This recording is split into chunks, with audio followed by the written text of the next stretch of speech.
மதினாவின் எல்லை வந்ததும் ஓர் எண்ணம் தோன்றவே மஹ்மூதர் மகளார் பாத்திமாவை காண நாடினார். மகிழ்வோடு அன்னார் வீட்டை தேடி கண்டு கொண்டதும் மாதர்த்தம் திலகம் பாத்திமாவே என்று கூவினார். இது போதவர்கள் இல்லை என்றொரு மாது சொன்னதும்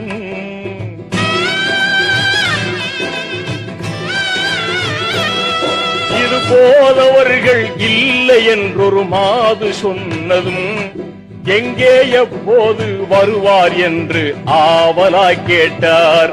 இனி எப்போதும் அவர் வரவே மாட்டார், நபியை காணவே இன்பம் நிறைந்த சொர்க்க பயணம் ஏகினார் என்றார். பாத்திமா ஏகினார் என்றார்.